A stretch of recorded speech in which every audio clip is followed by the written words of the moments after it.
Daming senior citizen na nagtatrabaho.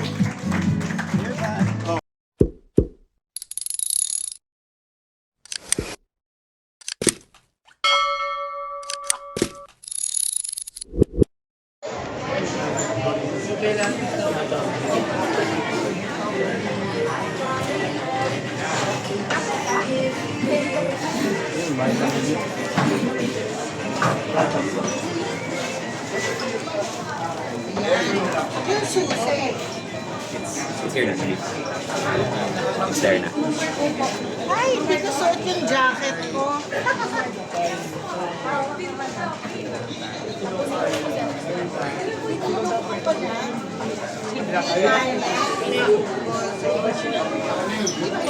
July 11. Tapos ano siya, best friend niya, sa bright side.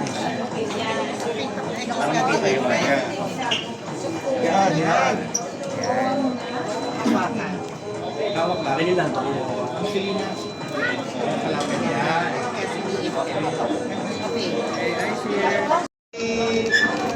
Walang kukura. 1, 2, 3. Thank you. Tagal. That's Jose.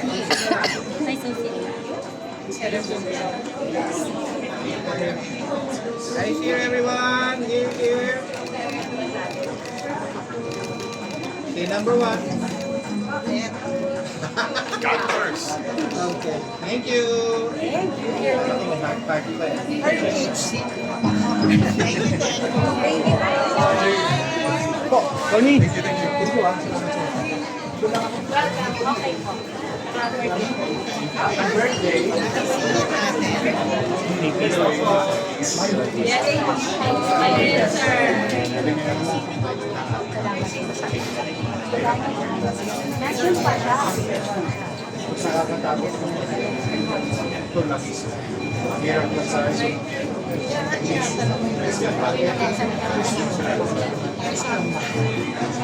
And again, maraming salamat po for the City Government of Manila.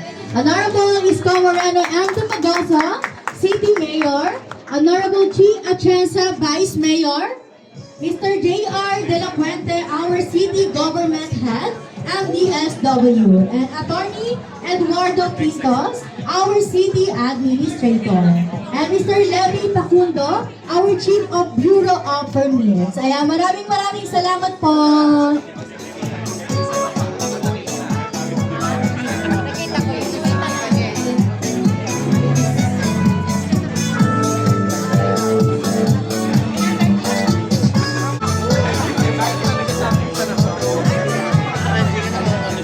From McDonald's Philippines and Ronald McDonald's House of Charities of the Philippines, you have McDonald's Philippines Managing Director and Ronald McDonald's House of Charities of the Philippines, Vice President, Ms. Margot Torres.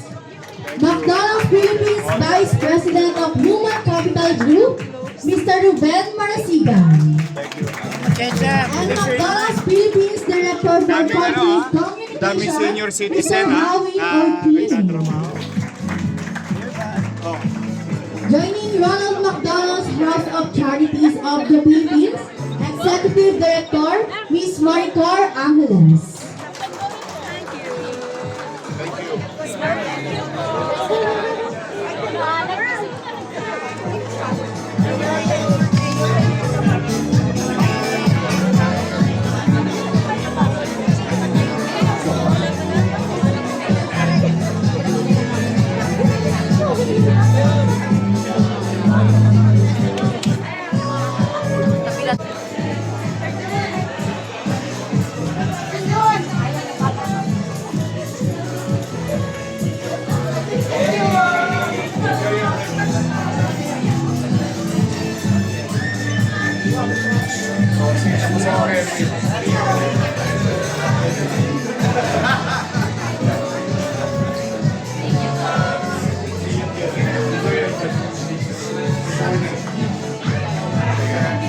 Good morning. Good morning.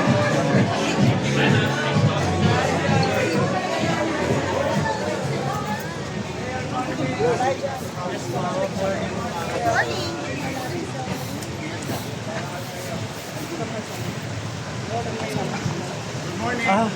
Sige po.